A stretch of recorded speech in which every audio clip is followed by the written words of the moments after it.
Je me trouve en ce moment aux habitations Saint-Pédis, dans le nord de Limoilou, où un organisme s'est donné pour mission d'y créer une véritable forêt urbaine. On est venu ici l'année dernière faire une petite plantation d'une vingtaine d'arbres, un peu plus, et c'est là qu'on a cartographié au complet ce qui est une ville dans une ville pour se rendre compte qu'il y avait un potentiel, d'après nous, de 115 arbres à grand déploiement. On est sur le bord d'un axe autoroutier majeur, l'autoroute de la capitale. Jour et nuit, on entend le trafic. L'axe autoroutier qui est à côté de nous est un grand émetteur de particules fines. On le sait ici que les filtres des ventilateurs doivent être changés 2 fois plus souvent que sur un site moyen dans les quartiers centraux.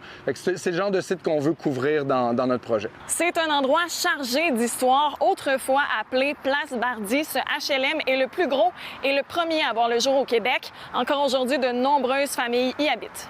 Saint-Pédis, c'est 55 ans d'histoire. C'est notre premier complexe d'habitation construit à Québec. HLM, donc 446 logements, qui est un gros geste qui répondait à une crise du logement il y a évidemment une cinquantaine d'années.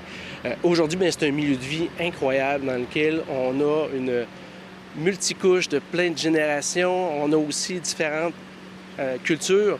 Et puis, à peu près 15 à 20 de jeunes qui habitent dans des grands logements. Et puis, de venir améliorer la qualité des aménagements, venir replanter malheureusement ce qu'on a dû couper et améliorer, même bonifier en créant des zones comme ça pour la qualité des gens dans leur milieu. Alors, pour nous, on a dit, on embarque. Le Centre d'enseignement et de recherche en foresterie de Sainte-Foy, le CERFO, va également être impliqué dans le projet pour mesurer les impacts des plantations sur la qualité de l'air. Bien, on a en tout, je pense, un peu plus de 25 espèces qu'on a choisies méticuleusement, qu'on choisit pour leur capacité filtrante, leur capacité d'absorption des poussières, des particules fines. Puis on essaie d'avoir un patron de plantation qui, comme ici, ressemble un peu à ce que serait une haie brise-vent, brise-son, brise-poussière. Et c'est d'ailleurs ça qu'on va essayer d'étudier dans le projet. Est-ce qu'on a fait les bons choix?